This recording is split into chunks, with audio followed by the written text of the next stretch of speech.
So there really is no reasoning ability in just relying on stereotypes to characterize people. Since it's not really based off of any personal knowledge, the information is just already given based on how society characterizes people and how they associate character traits based off of sensory perception with just a specific type of person. Um, and an example of this is that at my job at Albertsons, there was one night when I saw two long-haired, pretty red-eyed young men come in and immediately go to the chips or snack aisle. And my first instant reaction was to just, without any time, like to stop and reason through any other possibilities, was just to call them stoners in my head. And it's because I just associated these traits that could have been brought up by a number of infinite possibilities. It is really a crazy world. It could have been anything. They could have had red eyes because they were crying and would have gone to the chips for comfort food. But instead, I just relied on these stereotypes. And it was just really my intuition that came out and won over my reason, but it was still sparked upon by my sensory perception, and I just perceived something and immediately came to these unthinking conclusions.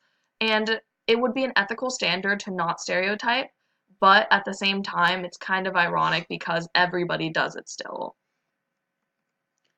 So to relate it back to the real life situation, um, how memory affects the ethical standard of this recycling lady.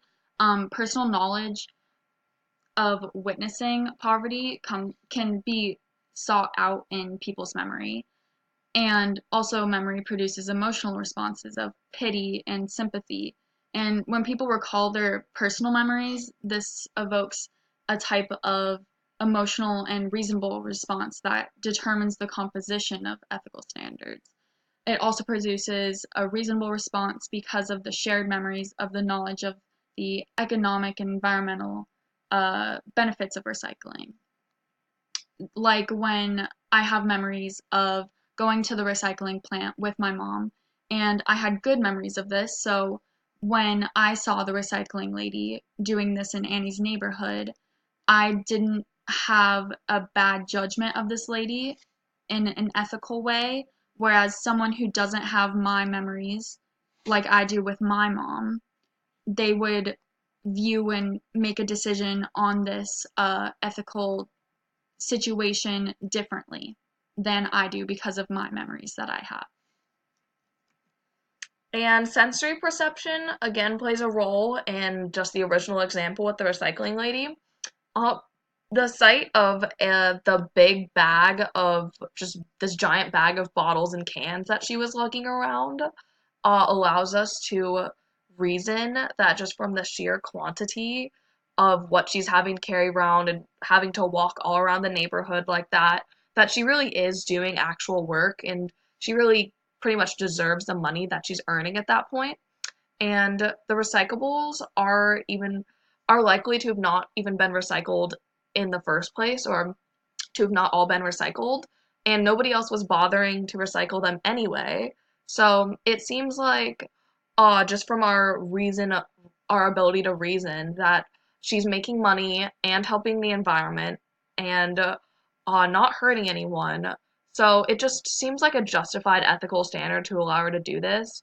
And again, sensory perception can lead to the intuition that she's poor, she was wearing pretty baggy clothes, um, and that creates an emotional response, again, of sympathy and pity. And this emotional reaction, again, enables the ethical standard to be much more acceptive of her. And our conclusion is that reason and emotion are primary ways of knowing that are utilized in the composition of ethical standards. However, they do not act alone. Um, So we also can look at just how other ways of knowing um, impact the specific ways of knowing that we were focusing on in our for the recycling lady, and how reason and emotion can be affected by sensory perception and memory.